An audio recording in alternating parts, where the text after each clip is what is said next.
आकाशवाणी गोरखपुर से प्रादेशिक समाचार।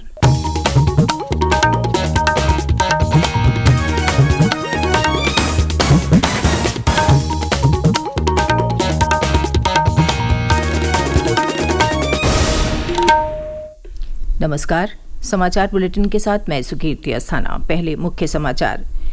मेडिकल स्नातक प्रवेश परीक्षा नीट के मुद्दे पर संसद के दोनों सदनों में विपक्ष ने किया हंगामा। सदन की कार्यवाही सोमवार तक स्थगित। शिक्षा मंत्री धर्मेंद्र प्रधान ने नीट परीक्षार्थियों को दिया भरोसा, कहा दोषियों के खिलाफ की जाएगी सख्त कार्रवाई।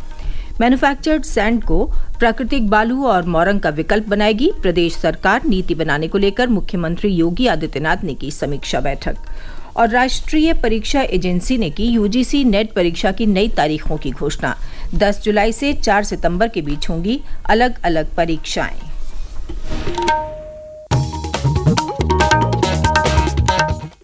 और अब समाचार विस्तार से।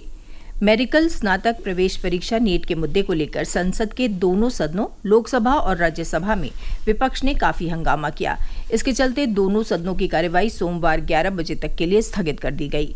कल जब लोकसभा की कार्यवाही शुरू हुई तो कांग्रेस सदस्यों ने नीट के मुद्दे पर शिक्षा मंत्री धर्मेंद्र प्रधान के इस्तीफे की मांग करते हुए नारेबाजी शुरू कर दी। कांग्रेस, डीएमके, टीएमसी, समाजवादी पार्टी और अन्य सदस्य आसन के नजदीक आ गए। अध्यक्ष ओम बिरला ने कहा कि इस मुद्दे पर विचार के लिए एक समिति का गठन किया गया है। उन्होंने कहा कि सदस्य राष्ट्रपति के अभिभाषण पर धन्यवाद प्रस्ताव पर चर्चा के दौरान इस मुद्दे को उठा सकते हैं। हंगामा बढ़ता देख सदन की कार्यवाही स्थगित कर दी गई। इससे पहले विपक्ष के नेता राहुल गांधी ने कहा कि वो विद्यार्थियों को संदेश देना चाहते हैं कि ये एक महत्वपूर्ण मुद्दा है और इस पर चर्चा होनी चाहिए। नीट के मुद्दे पर राज्यसभा में भी हंगामा हुआ। उत्तेजित सदस्यों के साथ विपक्ष के नेता मल्लिकार्जुन खड़गे भी इस मुद्दे पर विरोध करते हुए सभापति के आसन के पास आ गए। सभापति जगदीप धनखड़ ने श्री खड़गे के आचरण पर दुख व्यक्त करते हुए कहा कि ऐसा पहली बार हुआ है कि विपक्ष के नेता आसन के पास आए। हंगामे के बीच सदन की कार्यवाही स्थगित कर दी गई। शिक्षा मंत्री धर्मेंद्र प्रधान ने कल नीट परीक्षार्थियों को आश्वासन दिया कि मामले में दोषियों के खिलाफ सख्त कार्रवाई की जाएगी। संसद के बाहर पत्रकारों से बात करते हुए उन्होंने विद्यार्थियों और अभिभावकों को आश्वासन दिया कि सभी दोषियों पर आवश्यक कार्रवाई की जाएगी। मैं विद्यार्थियों को आश्वस्त करना चाहता हूं, देशवासियों को आश्वस्त करना चाहता हूं, कड़ी से कड़ी कार्रवाई हम करने वाले हैं। वो सारे कार्यक्रम शुरू हो गई है। सीबीआई की घास गिरने वाला है। जो भी लोग हैं उसकी तह तक हम किसी को भी नहीं छोड़ेंगे। आगे परीक्षा की संस्कार और सुधार के लिए एक विश्वसनीय उच्च स्तरीय समिति भी बनाई दी गई राधाकृष्णन जी के नेतृत्व में, इसरो की पूर्व चेयरमैन की अध्यक्षता में। जो परीक्षाओं की विसंगति आई है जल्द ही उन लोगों की उस सारे परीक्षा की डेट भी एनटीए घोषित कर देगा। उधर राष्ट्रीय परीक्षा एजेंसी एनटीए में सुधारों की सिफारिश के लिए शिक्षा मंत्रालय की ओर से गठित विशेषज्ञों की उच्च स्तरीय समिति ने छात्रों और अभिभावकों से सुधार और पुनर्गठन पर सुझाव मांगे हैं। समिति का नेतृत्व इसरो के पूर्व अध्यक्ष डॉक्टर के राधाकृष्णन कर रहे हैं। समिति माईगव वेबसाइट के माध्यम से 7 जुलाई तक सुझाव और प्रतिक्रियाएं स्वीकार करेगी।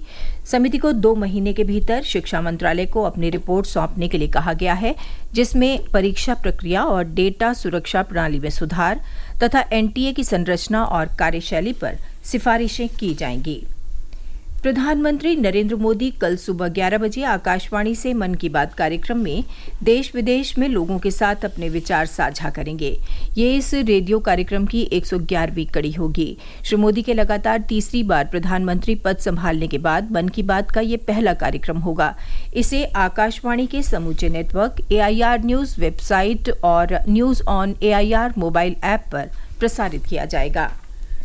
देश में नए आपराधिक कानून 1 जुलाई से लागू होंगे। नए आपराधिक कानूनों के तहत भारतीय कानून प्रणाली में छोटे अपराधों के लिए सामुदायिक सेवा की शुरुआत एक क्रांतिकारी कदम है। ये सेवा की प्रकृति को स्वीकृत किए जाने वाले अपराध से जोड़ता है। ये अपराधी को उनके कार्यों के लिए जिम्मेदारी प्रदान करता है और कारावास की व्यवस्था पर बोझ को कम करता है। भारतीय न्याय संहिता के अनुसार 5,000 रुपए से कम के अपराध के लिए संपत्ति की चोरी की पहली सजा, अवैध व्यापार में लोक सेवकों की संलिप्तता, शराबी व्यक्ति द्वारा सार्वजनिक स्थान पर दुराचार और मानहानि जैसे मामलों में अपराधी सामुदायिक सेवा के पात्र होंगे।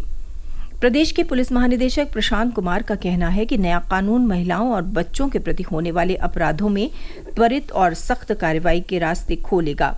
उन्होंने कहा कि 1 जुलाई से लागू हो रहे नए कानूनों को लेकर उत्तर प्रदेश पुलिस ने सभी तैयारियां पूरी कर ली हैं।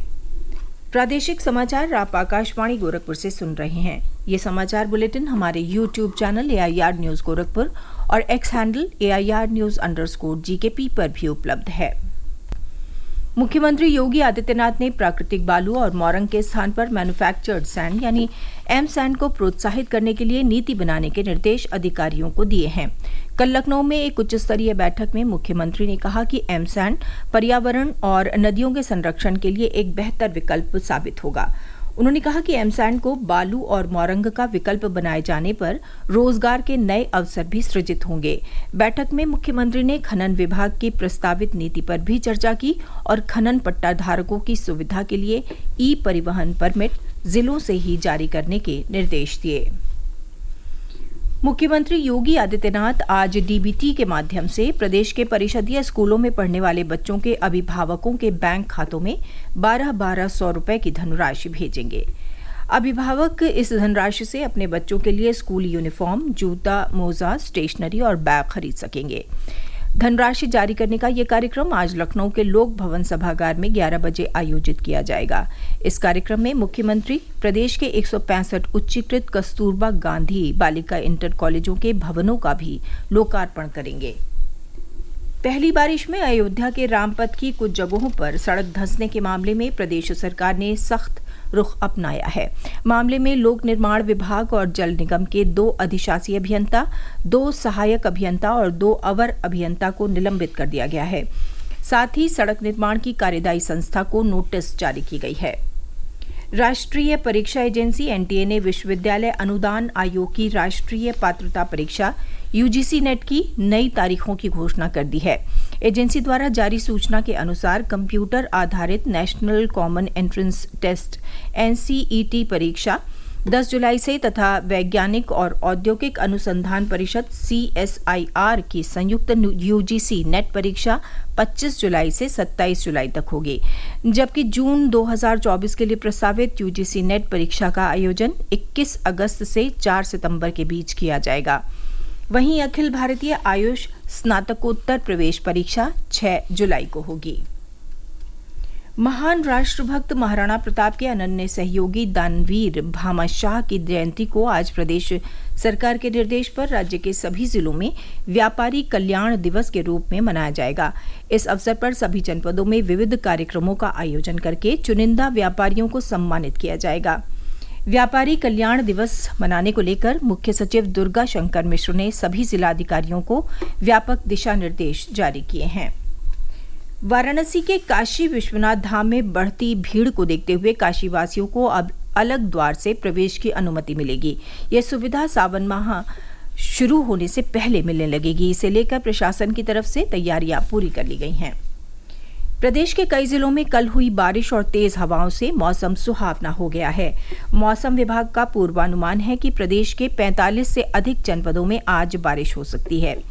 विभाग की ओर से जिन जनपदों के लिए ऑरेंज अलर्ट जारी किया गया है, इनमें लखीमपुर खीरी, हरदोई, मैनपुरी, लखनऊ, अयोध्या, कानपुर, प्रयागराज, गोरखपुर, जालौन, बांदा, सीतापुर और पीलीभीत सहित अन्य जनपद शामिल हैं। इस बीच प्रदेश के राहत आयुक्त GS नवीन कुमार ने बारिश की स्थिति से अवगत करते हुए बताया है कि प्रदेश के सभी तटबंध सुरक्षित हैं और कहीं भी चिंताजनक परिस्थिति नहीं है। उन्होंने बताया कि प्रदेश में कोई भी नदी खतरे के जलस्तर से ऊपर नहीं बह रही है। अंत में मुख्य समाचार एक बार फिर।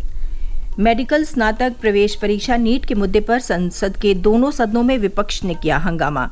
सदन की कार्यवाही सोमवार तक स्थगित। शिक्षा मंत्री धर्मेंद्र प्रधान ने नीट परीक्षार्थियों को दिया भरोसा, कहा दोषियों के खिलाफ की जाएगी सख्त कार्रवाई। मैन्युफैक्चर्ड सैंड को प्राकृतिक बालू और मोरंग का विकल्प बनाएगी प्रदेश सरकार। नीति बनाने को लेकर मुख्यमंत्री योगी आदित्यनाथ ने की समीक्षा बैठक। और राष्ट्रीय परीक्षा एजेंसी ने की यूजीसी नेट परीक्षा की नई तारीखों की घोषणा। 10 जुलाई से 4 सितंबर के बीच होंगी अलग अलग परीक्षाएं।